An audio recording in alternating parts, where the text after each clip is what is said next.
Once again, welcome to DJs, Milkweed, Jams, and more. You're tuned into the Green Team Summit,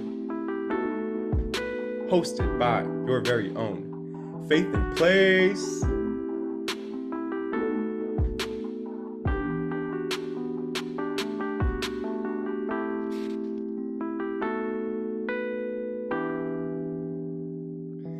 So I see a few people are feeling this smooth beat.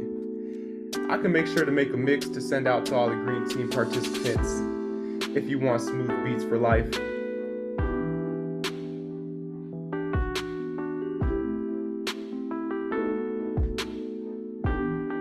But beyond the music, it is time to officially get started, and I'm going to pass it to my wonderful colleague, Cindy Shepard, to get us started. Thank you. Thank you so much, DJ Caesar Antonio Caesar. Good morning and good afternoon, everyone, depending where you are. I'm Cindy Shepard, Faith in Place's Green Team Director. Thank you so much for joining us for the second session of the 2022 Green Team Summit. DJs, Milkweed, Jams, and more. Get to know Faith in Place. Before we get started, I'm going to turn the floor over to our Northern Illinois Bilingual Outreach Coordinator, Carla Aldana, to provide instructions on how to listen to this session in Spanish. Carla? Buen día a todos, me llamo Carla Aldana y yo soy la coordinadora bilingüe de difusión del norte de Illinois para Faith in Place. Tenemos la interpretación disponible en español para esta sesión. Si usted quiere escuchar en español, por favor haga clic en el botón de interpretación para habilitar la opción a escuchar en español. El botón parece un globo en el menú de Zoom abajo. Si aparece un diálogo de verificación, haga clic en habilitar para confirmar el cambio. Y finalmente, para escuchar solo en español, haga clic en silenciar audio original. Thank you, Carla. To everyone who joined us last night during our keynote session from Dr. Catherine Hayhoe, thank you for being there. We hope you found it as inspiring as we did. Catherine Hayhoe reminded us of the importance of talking about climate change, a simple but powerful tool for creating and mobilizing climate action. Our team really believes in this and has been working with hundreds of green teams across Illinois for over 2 decades, helping people talk and act for climate action. Green teams are groups of 3 or more people at a house of worship working with our team to carry out programs supporting care for the environment in their faith communities.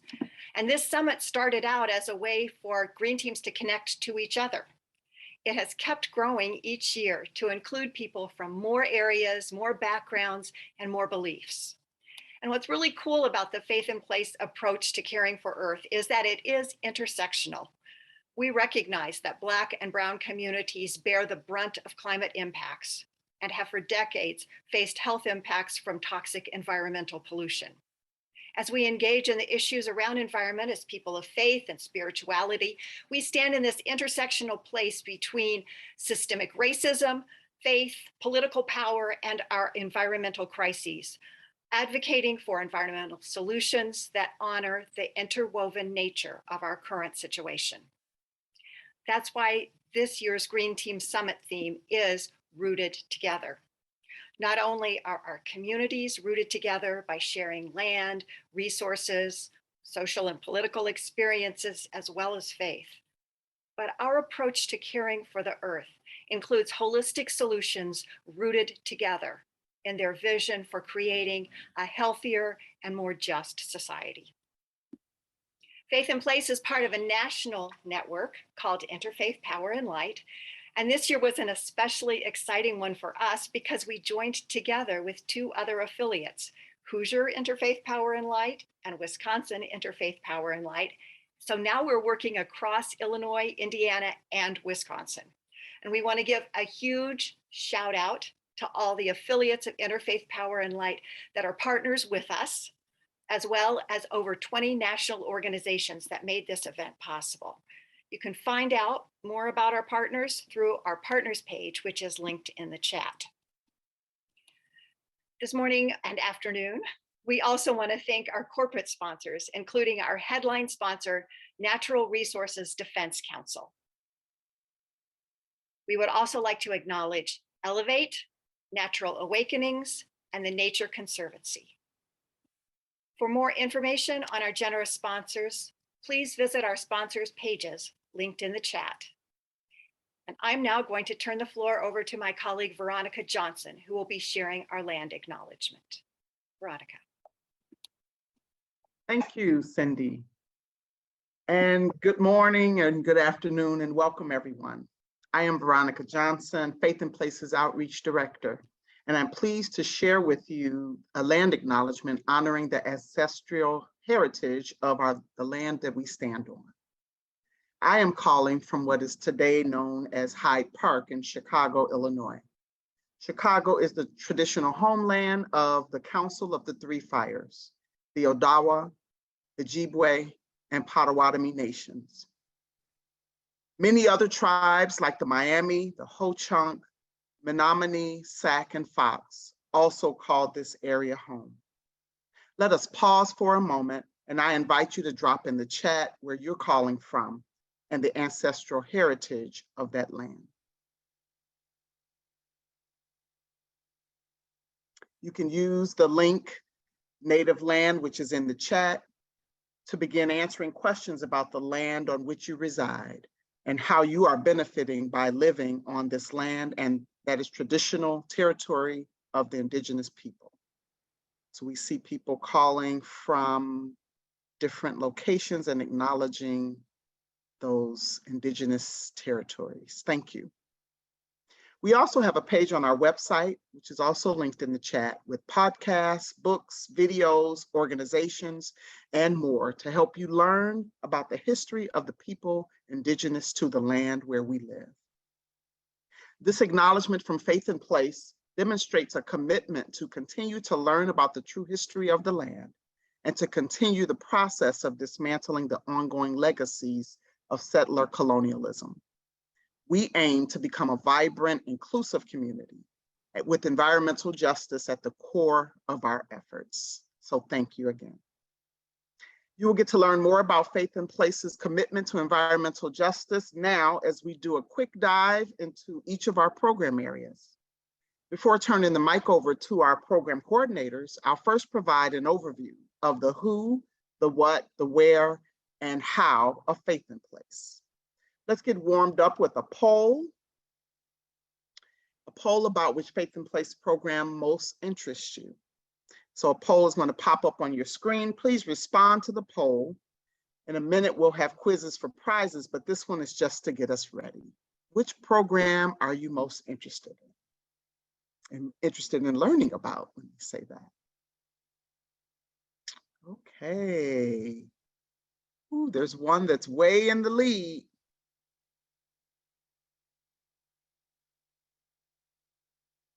And thank you all for participating. So many participants.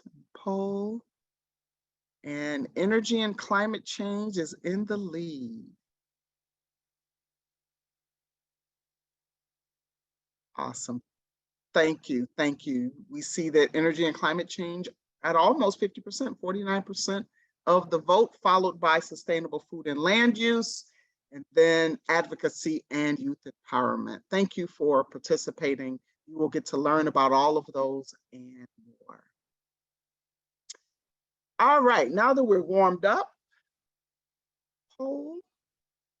let's get a little more background on our team and on our work. First, let's start with who are we? First, many people don't know that all of our staff actually work for two organizations. Faith in Place, our C3 organization, and Faith in Place Action Fund, our C4 organization. Our C3 educates and connects communities of faith, and our C4 works to advocate with legislators to advocate for environmental justice policies. We are a diverse team of 27 staff from a variety of religious, racial, cultural, socioeconomic, and professional backgrounds, working remotely from Indiana, Illinois, and Wisconsin. You can read about our team on our website, and the link is in the chat. We also want to show off our animal coworkers by sharing a few of our star Faith in Place pets. And I'm sure, as you can imagine, working from home, our pets really do help us, those of us who have pets. These might not be the hardest working members of our team, but we love them and we want to make sure everyone had a chance to meet them. And so look at the beautiful pets on the screen. Thank you. Finally, our Faith in Place team is guided and motivated by our vision and our mission. Our vision is people of diverse faiths and spiritualities, leading the environmental movement to create healthy, just, and sustainable communities for all. And our mission is to empower people of diverse faiths and spiritualities to be leaders in advancing environmental and racial justice, providing resources to educate, connect, and advocate for healthier communities. You're going to learn all about what we do with our program coordinators today. For now, know that Faith in Place has 5 program areas, and they are on your screen: climate change and energy, youth empowerment, sustainable food and land use, water preservation, and advocacy. Each program has events and activities that help communities learn, connect, and take action. And our Faith in Place Action Fund focuses on lobbying and organizing for policies rooted in justice and healing for our communities. How do our communities do all of this? With green teams. Faith in Place has 12 trained green team coaches that work with our 255 green teams, and that number is growing from across the Midwest. Each green team works in their house of worship to implement our programs. And last but not least, where we work. Faith in Place is the Illinois, Indiana, and Wisconsin affiliate of Interfaith Power and Light. So we have staff working in all 3 states. Our teams in Indiana and Wisconsin are new but growing, and we are excited to continue the longstanding work of Hoosier and Wisconsin Interfaith Power and Light. Okay, that wraps up my intro. We'll have time for Q&A after our team shares about our programs, so please jot down any questions that come to mind as each of them share. For now, I'm going to turn it over to Caesar, who is going to share about the amazing youth environmental leaders he works with each day. Caesar? Thank you, Veronica, for the introduction. I'm so happy to be here. As mentioned before, I'm the Youth Empowerment Coordinator at Faith in Place. So I want to share a little bit about me first. I come from a family and a community of coaches, and these coaches really pushed me to stay off of the streets and really believe in my power to make things happen on the sports field and off the sports field. So I don't play sports anymore, although I can still probably win in a race.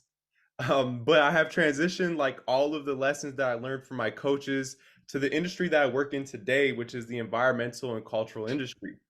More importantly, I have become a coach myself to so many youth across Chicago and across Illinois so that I can help them build their leadership skills, their confidence, and to help them develop their visions.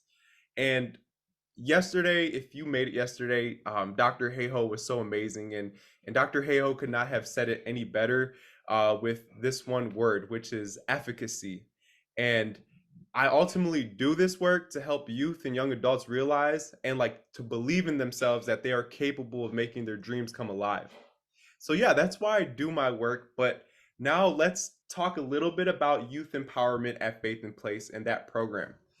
Faith in Place has been working with youth for about 10 years in our Eco Ambassador program. The Eco Ambassador program provides environmental justice education for teenagers who are 14 to 18 years old across 5 regions in Illinois. Let me say that again. We provide environmental justice education for teens across 5 regions in Illinois, all the way from Southern Illinois to Chicago. So we cover a huge span. Teens who participate in our program, they get paid to learn about local environmental justice issues and solutions. They also go on field trips to local environmental or community sites. And most importantly, they take their first steps into a career in the environmental field. So Faith in Place currently hosts a summer Eco Ambassador program and an academic year Eco Ambassador program to support the development of our youth throughout the entire year. We are currently working to launch the Introduction to Environmental Justice course and also to brainstorm strategies to expand the program into Wisconsin and Indiana. So we are currently, once again, serving Illinois, but looking to expand. While we are thinking about big picture strategies, we also officially kick off the academic year program next week. So I'm really excited to start. And we're going to kick this off with our attendance to the One Earth Film Festival so that our youth can learn about filmmaking and in the environmental field. So I would now like to share a little bit about what does a day in the life as a youth empowerment coordinator look like. Well, it's really a good day. My mornings might consist of communicating with our local environmental or community partners so we can organize guest speaker arrangements or site visits, setting up programming meetings with our regional staff who you're going to meet today to develop curriculum, or I'm probably like writing a lot of content for the monthly newsletter full of Eco Ambassador news. During programming season, you might also find me at a site visit at a local forest preserve with our Chicago youth, while at the same time I'm texting our regional coordinators to make sure to support their site visits in the other regions of Illinois. And if I'm not in the field with youth, I'm most probably on Zoom helping our youth with college applications, listening and providing feedback to our youth presentations and projects, or jumping on virtual sessions to connect with green teams about youth empowerment. So this is just a small view in my world. If I had more time, I really would show you all the calendars, schedules, budgets, and rosters, but please, please, please, let's skip the boring stuff. So, we're gonna do a quiz after every coordinator talks, and I would like to announce the quiz question. The first person to answer this question correctly in the chat will get a $25 gift card. So, are you ready? Get your fingers ready. And here's the question. How many regions in Illinois does the Eco Ambassador program serve? Go. Whoa, whoa, whoa, whoa, whoa. Quick, quick, quick. It looks like Jackie Eddy is the winner. Congratulations, Jackie Eddy. Our Faith in Place staff will reach out to you in order to get you your $25 gift card. So, moving on to our next program, I would now like to pass it to one of our most innovative and community-centered collaborators of mine. This staff member provides so much value to our youth, but also to Faith in Place as a whole. So I would like to welcome our Sustainable Food and Land Use Senior Coordinator, Princess Harris. Please take it away. Thank you. Thank you, Caesar, for that awesome introduction. As Caesar mentioned, I am Princess Harris, the Sustainable Food and Land Use Senior Coordinator. I am always asked how I got into this line of work, and my answer is, I was born to do this. I grew up on the southeast side with the Marion R. Burns Park as my background. I would go into that park daily, curious about what was in there, and thankful that I had a mom that allowed me to feel my curiosity. My journey into this field was not always welcoming, as family and friends would discourage me from pursuing an environmental career. I was also surprised when I went to my college classes and noticed that I was the only Black person there. That made me really want to reach out and connect with people of color to get them involved so we can have a voice in saving our communities. The Sustainable Food and Land Use Program was established to provide our green teams with a way to connect to nature by taking nature walks, doing stewardship in local forest preserves with our partner organizations, provide food to the community through our 7 CSAs located across Illinois, explore the intersection of food and faith through our Just Eating curriculum, learn about conservation of pollinators by planting native gardens, emphasizing the planting of milkweed, the only plant that one of our most recognized pollinators, the monarch butterfly, lays its egg on, and is now unfortunately listed on the endangered species list, and share stories of migration through the Migration and Me program. I am most excited about being able to offer mushroom, sensory, and healing hikes in the near future, scoping out the next location for our third annual Double Dutch Fest, and hopefully having faith in place in our green teams play a role in helping the monarch butterfly be around for generations to come. A typical day in the life of a sustainable food and land use senior coordinator is somewhat of a blessing. I first take care of my garden and check on my beehive. Got to make sure home is taken care of. I visit our CSAs and community gardens to provide support, answer questions, and work on ways to help them collaborate and support each other. I contact individuals to share stories of migration, which are held monthly. I take groups on nature hikes, and I am in constant contact with community partners, finding ways to merge our programs and resources to provide fun and educational events, encouraging people to explore the outdoors. I would now like to announce the quiz question to our lovely audience. The first person to answer this question correctly in the chat will get a $25 gift card. Are you ready? What is the only plant that the monarch butterfly lays his egg on?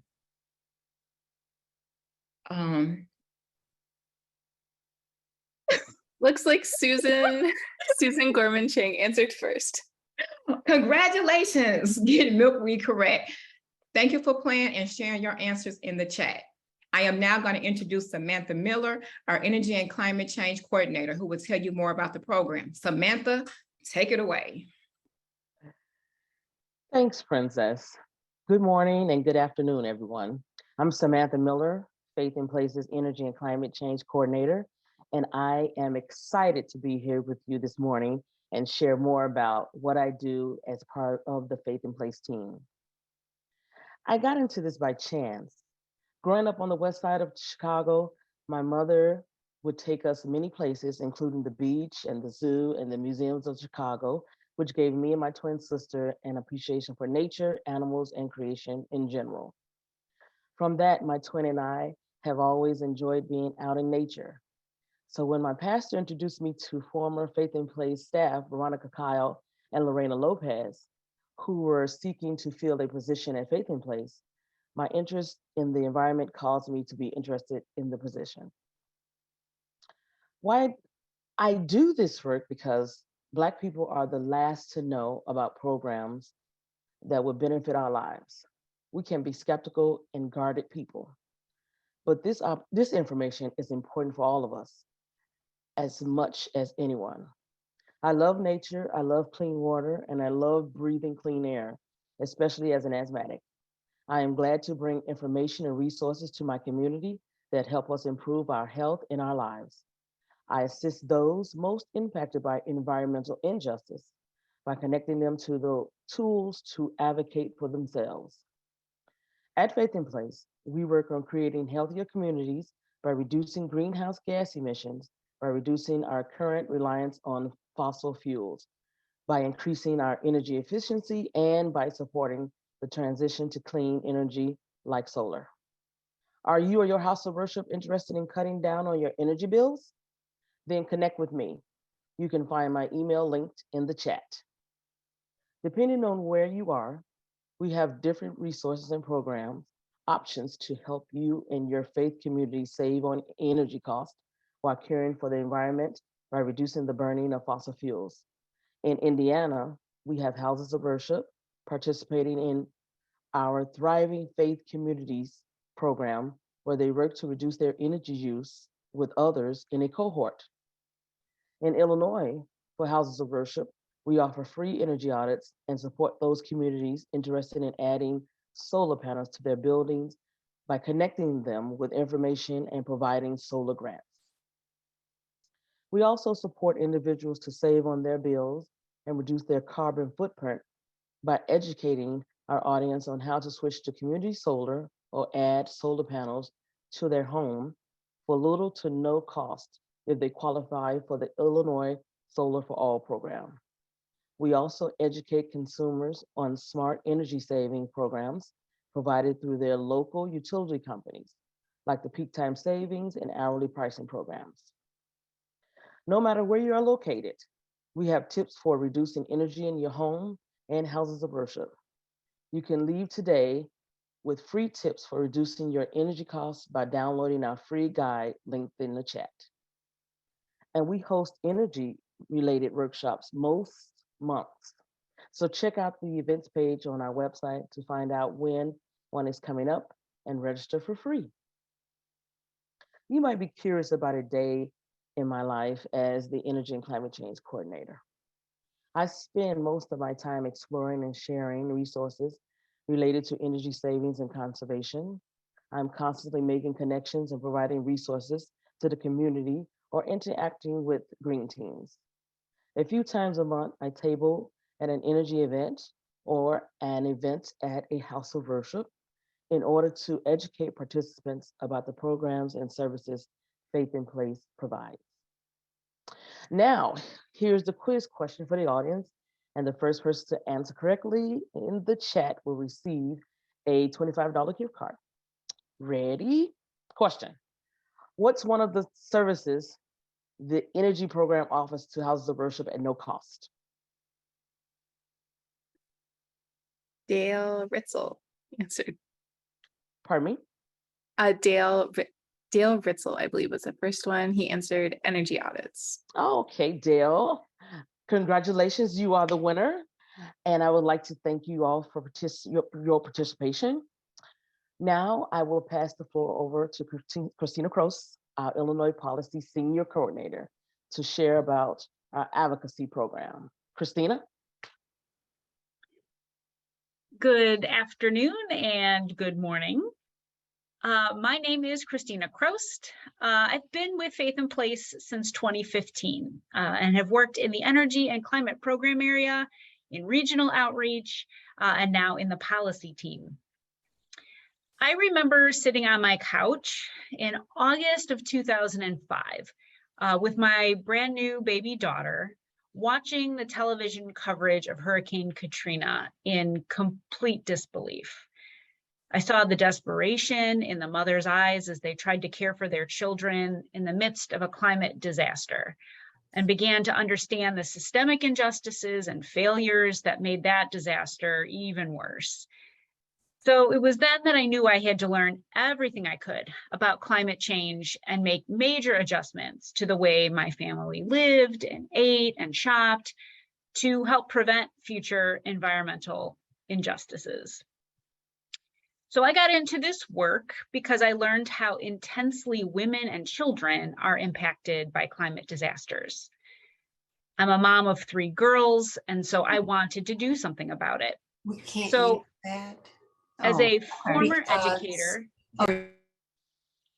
former educator and a United Methodist clergy spouse, I knew I had gifts and a platform to teach about the importance of personal and systemic change to help those most impacted by climate in our communities and around the world. So about 10 years later, and about a year after I started at Faith in Place, I took a trip to Louisiana with one of our partners, Green Faith, to learn more about the impacts of rising sea levels on coastal communities. That's actually where I met one of tomorrow's panelists, Karen Bigelow. I heard from people who lost loved ones during Hurricane Katrina. I went to an island that is now nearly underwater from sea level rise. And I talked to folks whose businesses were really struggling because of the way that the fossil fuel industry was destroying their land. So much of my work is informed by what I learned on that trip about systemic injustice, and it taught me how critical it is that people of faith speak up when injustice is happening around them. So that newborn daughter that I mentioned at the top is now a senior in high school and is in her 2nd year as an eco ambassador. So my work has become part of my family's ministry to communities in central and southern Illinois. So the advocacy program area touches all of our program areas. Advocacy for systemic and personal change are a both and, not an either or. People of faith have sometimes shied away from being political or political action, but Recent legislative successes like the recently passed Inflation Reduction Act at the federal level and the Climate and Equitable Jobs Act in Illinois, which is turning 1 year old this week. These are proof that sustained advocacy by people of faith can make a difference. Your calls to legislators, letters to the editor, online petitions, all add up to putting pressure on your decision makers. And when people of faith lead the way, things happen. Everything we do in advocacy centers around our policy platform: environmental health, climate change, clean water, economic justice, food access, and voting rights. These issues are intersectional, and when we begin to pull on one thread, others untangle as well. Members of the policy team can bring your house of worship a presentation about that policy platform to help you begin to find ways for your green team to work for justice right in your own community. You need not be a seasoned political activist. We will meet you where you are and bring you along to the next step. During the legislative session, our policy coordinators are hard at work in our state capitals, talking to legislators and lobbying for bills that align with our policy platform. We send out action alerts when pressure is needed for our legislators. We keep track of the bills that we're watching on the Faith in Place Action Fund website. We are here to be a connecting point between environmental policies at the state and federal level and what you and your faith community can actually do about them. So a typical day in policy involves a lot of reading, a lot of writing, a lot of Zoom calls. I also help to coordinate the Illinois Clean Jobs Coalition's downstate caucus, so ensuring that Central and Southern Illinois are not left out of the clean energy transition.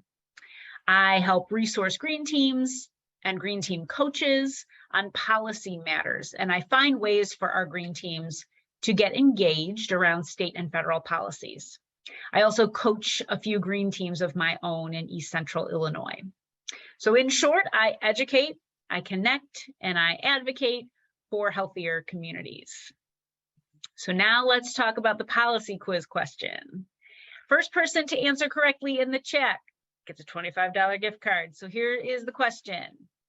What recently passed federal policy is the biggest investment in climate in U.S. history? Oh. I think Leslie answered. Okay. Of course, it is the Inflation Reduction Act.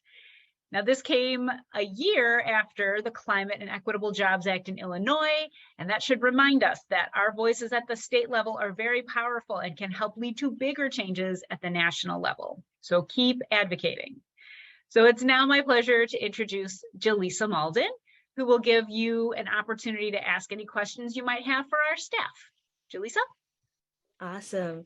Thanks, Christina, and thanks to all of you for sharing more about the work you do. My name is Jalisa Malden, and I am Faith in Place's Indiana Outreach Coordinator based out of Gary, Indiana. And today I am so excited to be able to facilitate a Q&A with you. If you had questions, we will get to as many as possible.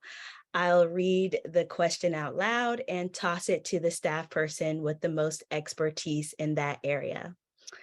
All right, well, let's get started. And one of our first questions was addressed to Princess Harris, and they were asking, do you use perennial agriculture? So I would say that yes, we do use perennial agriculture. And a lot of times you'll see that with the fruit crops, like we have Rehoboth that has a blueberry farm, people have the strawberries that come up. A lot of the other ones like vegetables, like I know I was talking to one of our CSAs in Linwood, and he was saying that he had tried to plant, it gets a little tricky when you get to vegetables. He was trying to plant kale and potatoes, and kale can get like a little leggy and the flavor can kind of be strange. And then also with potatoes, you have to worry about disease and pests. And so it is something that some of our CSAs and community gardens do. We are working on being more educated on it and providing more of that for the future. So yes, that is something we're working on. We like to get more involved into it, more in depth into it, but it's a start. Thank you for your question. That was awesome. And thank you so much, Princess, for that information. Our next question was addressed to Samantha Miller, the director of our Energy and Climate program. And they were wondering, is there a fee or donation expected to participate in the energy reduction program? I believe they're alluding to Thriving Faith Communities program. I can step in on that one. It Yes, depends on which program. So Thriving Faith Communities, there are certain fees, but we try to find grants to help houses of worship cover those. And then in Illinois, we have solar grants and we have volunteers that help us with energy audits. So the best way to figure out exactly what fits your house of worship needs and what kind of support that we can provide would be to reach out to Samantha, and we can chat her email again, and we will be able to connect you with the resources and the specifics depending on what you are looking for. Thank you so much, Elena and Samantha. We have another question for Princess Harris, the director of our Sustainable Food and Land Use program. You are very popular today. They were wondering, can you share a bit more about the Just Eating curriculum?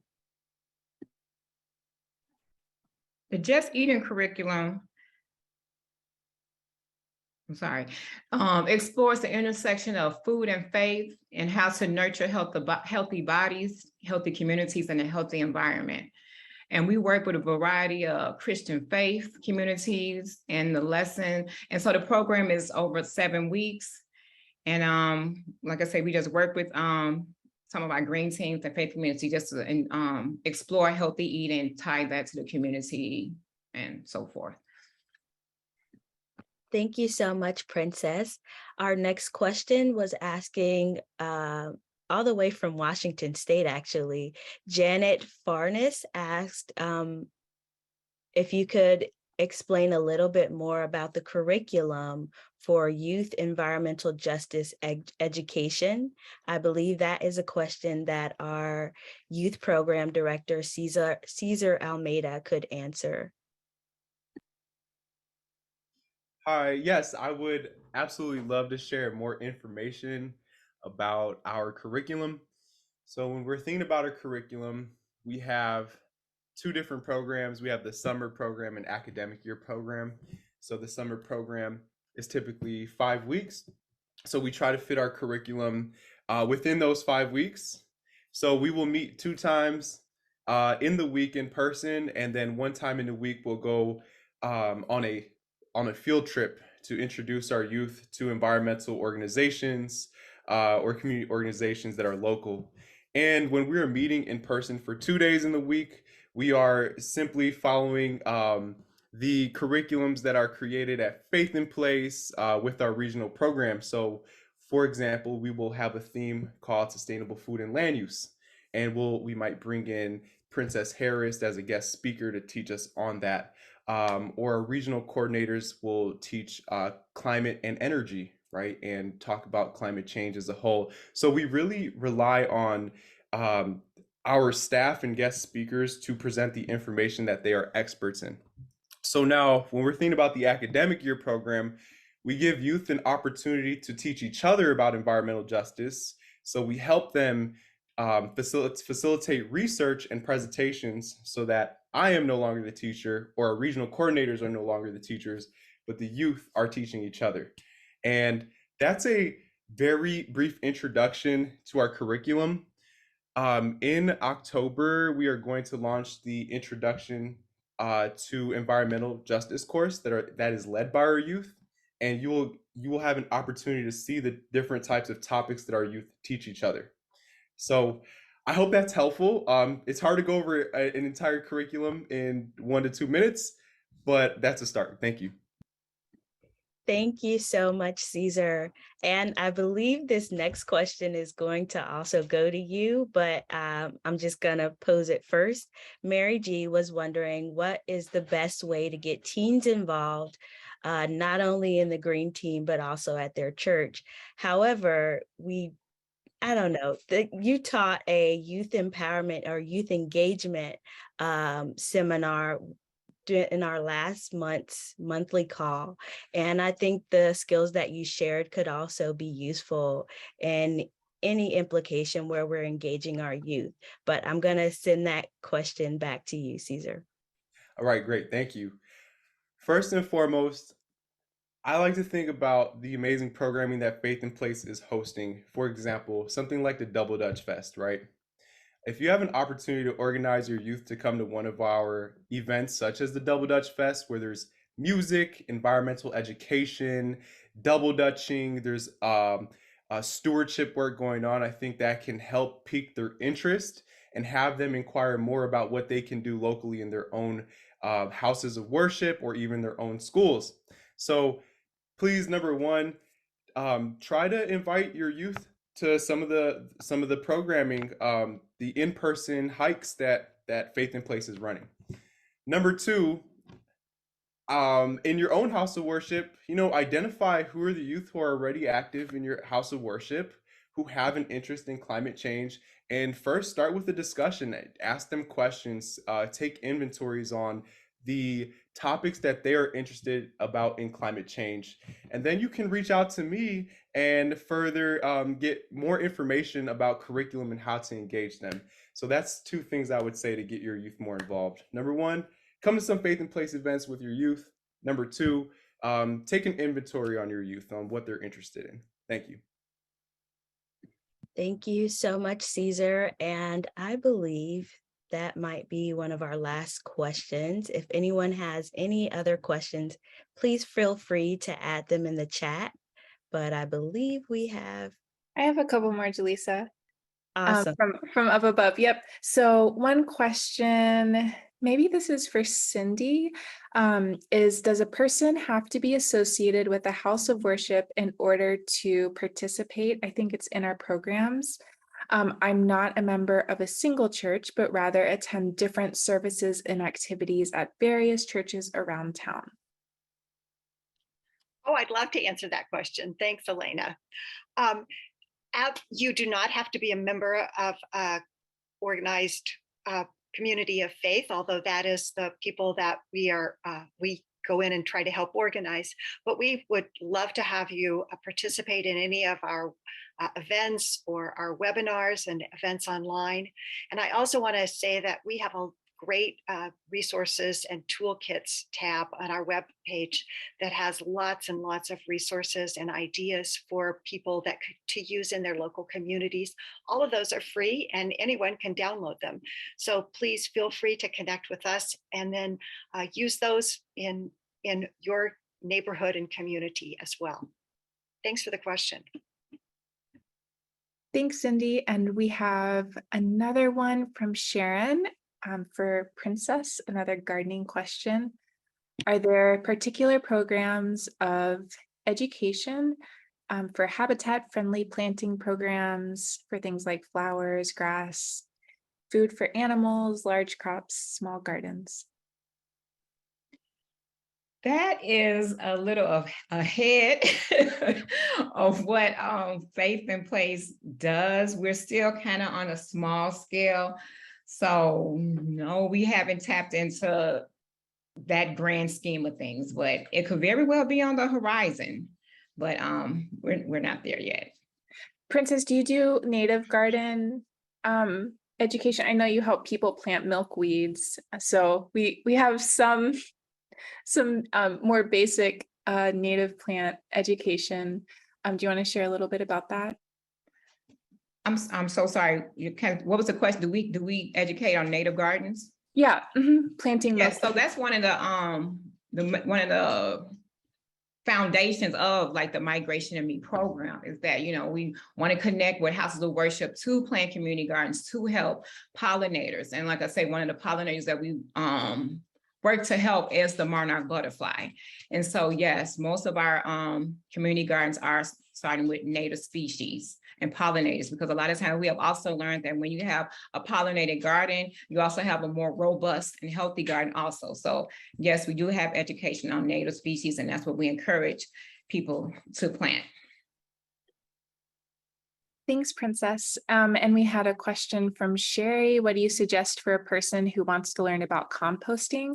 And we have a composting guide, so I will work on finding that link to chat.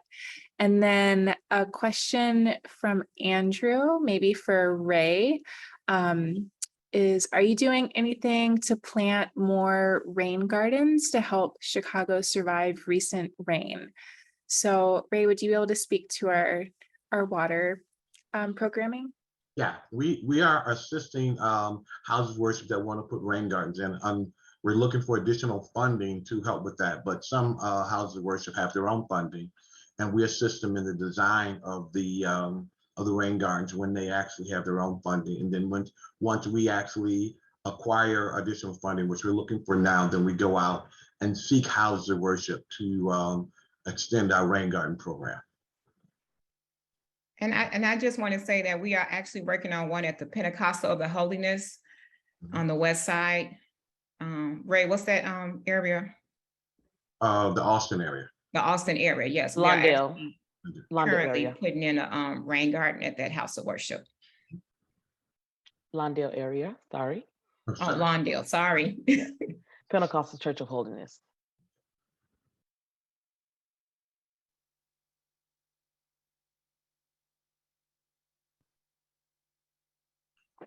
All right, Jalisa, I think we're caught up.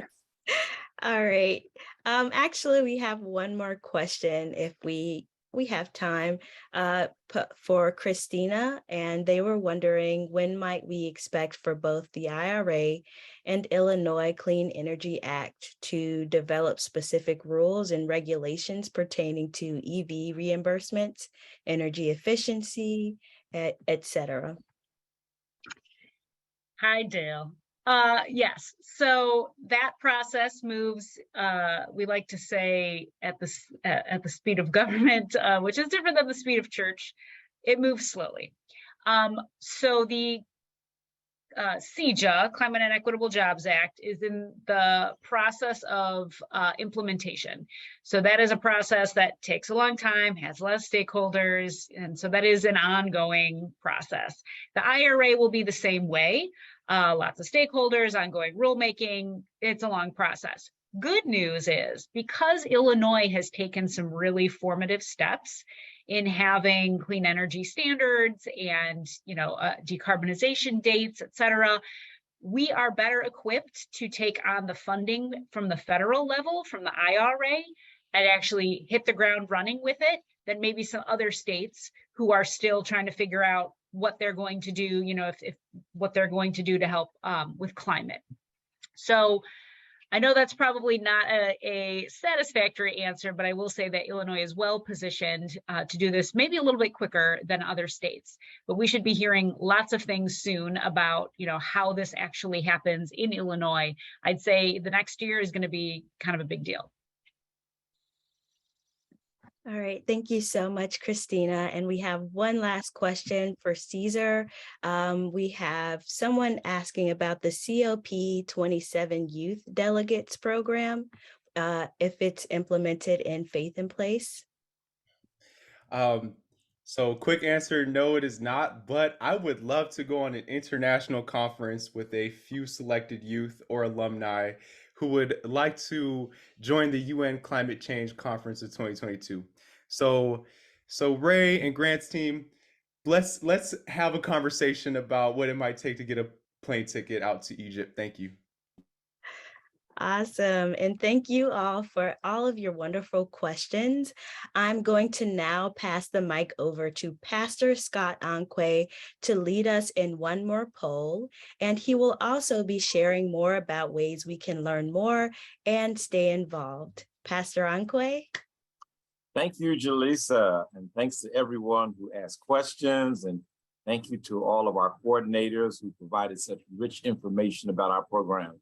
I'm Pastor Scott Anque, the Faith in Place Policy Director, and I'm based out of Chicago in the south side of Chicago. Since we only had an hour together, I know you may have more questions or curious to learn more about our program.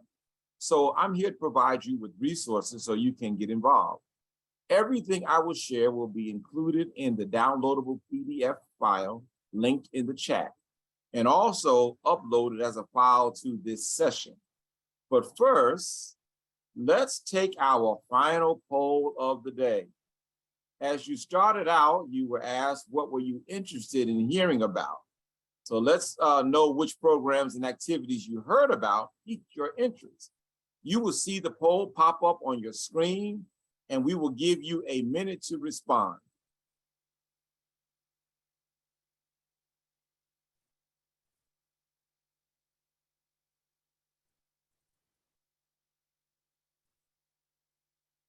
And the race is on.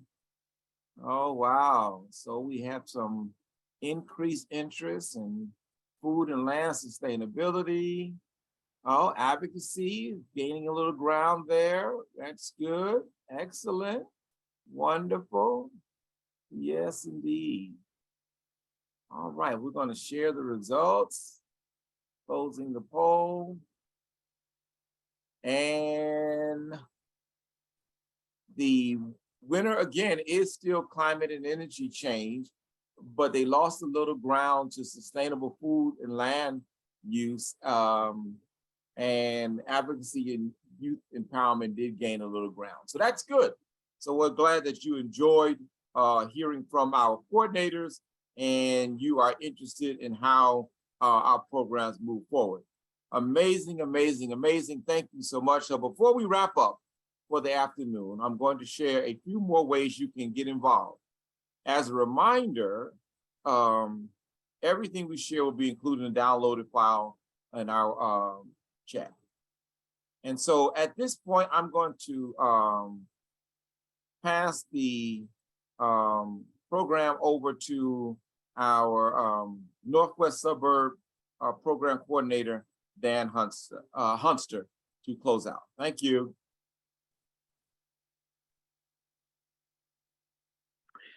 Good afternoon, everyone. I'm Dan Huncha, Faith in Places North and West Suburbs Outreach Director. I'm going to be co-leading our networking session on energy efficiency and clean energy Wednesday with my colleague Samantha Miller, and I hope to meet many of you there. I appreciate everyone joining us for this session to get to know more about Faith in Place and what we do. Don't forget to check out the resources shared through the file in the chat. As we close, I want to share a point from the late renowned feminist, professor, author, and Buddhist Bell Hooks, who taught us to abandon focus on self-improvement and awaken to the practice of love within the context of community. At Faith in Place, we try to nurture our communal sense of love through practices, advocacy, relationships, learning, and we look forward to doing that with you. As Dr. King shared, I can never be what I ought to be until you are what you ought to be. So I wholeheartedly say thank you for doing this work with us. Tonight at 6:30 Central, 7:30 Eastern, we are hosting session 3 of the Green Team Summit, Interwoven, Exploring Environmental Justice with Faith Leaders. The session will have practices and reflections from leaders of 6 different faith traditions, inviting us to understand all our different faiths and traditions, how they connect to one another and the earth. Thanks, and we hope to see you there.